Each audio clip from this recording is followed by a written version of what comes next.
भारत के एक छोटे से गांव में एक प्राचीन मंदिर स्थित था जिसका नाम था शांति धाम। यह मंदिर सदियों पुराना था और इसकी खूबसूरती और रहस्यमय कहानियों के कारण दूर दूर से लोग इसे देखने आते थे। मंदिर के बारे में कहा जाता था कि वहां देवता स्वयं वास करते हैं और जो सच्चे मन से प्रार्थना करता है उसकी हर मनोकामना पूरी होती है। लेकिन इस मंदिर से जुड़ा एक रहस्य भी था। मंदिर के गर्भगृह के अंदर एक गुप्त द्वार था जिसे कभी नहीं खोला गया। गांव वालों का मानना था कि उस द्वार के पीछे एक दिव्य खजाना छुपा है, लेकिन इसे खोलने की कोशिश करने वाला श्राप का शिकार हो जाएगा। एक दिन शहर से एक पुरातत्वविद राघव गांव में आए। उन्हें मंदिर की कहानियों में बहुत रुचि थी। गांव वालों ने उन्हें गुप्त द्वार के बारे में बताया, लेकिन साथ ही उन्हें चेतावनी दी कि उस द्वार को खोलने का प्रयास न करें। राघव ने कहा, मैं यहाँ इतिहास जानने आया हूँ, न कि किसी श्राप को चुनौती देने। लेकिन उनके मन में द्वार के पीछे छुपे रहस्य को जानने की गहरी इच्छा थी। अगले दिन सुबह सुबह राघव ने मंदिर का दौरा किया। मंदिर का वातावरण अद्भुत था। सुबह की पहली किरणें मंदिर के सोने के कलश पर पड़ते ही एक अलौकिक चमक बिखेर रही थीं। श्रद्धालु भक्ति के गीत गा रहे थे और चारों ओर घंटियों की मधुर ध्वनि गूंज रही थी।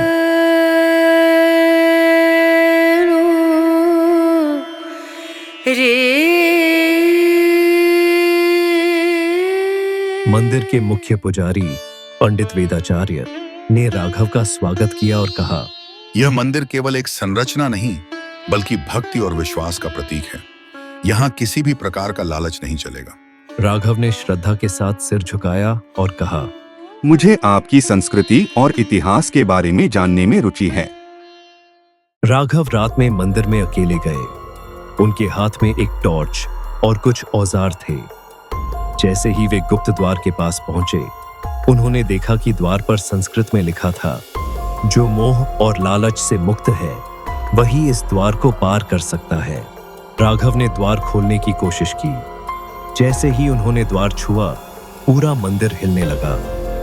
एक गूंजती हुई आवाज सुनाई दी, तुम्हारा उद्देश्य क्या है? डर के बावजूद राघव ने कहा, मैं सच जानना चाहता हूँ। द्वार धीरे धीरे खुला और अंदर एक गुफा प्रकट हुई।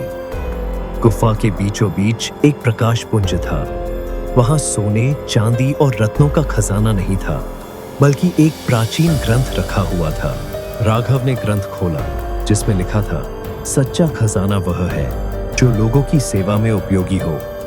यह मंदिर तुम्हें याद दिलाने के लिए है कि सच्चा धन आस्था, दया और परोपकार है। जो इस मंदिर का उपयोग स्वार्थ के लिए करेगा वह विनाश का कारण बनेगा।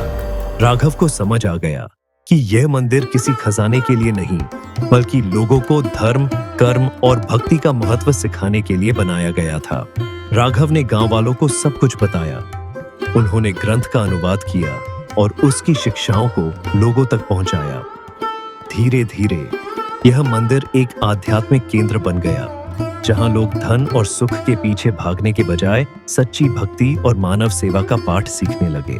इस कहानी ने यह सिखाया कि सच्चा खजाना बाहरी दुनिया में नहीं, बल्कि हमारे भीतर है। नैतिक शिक्षा, सच्ची आस्था और कर्म ही मानव जीवन का सबसे बड़ा धन है।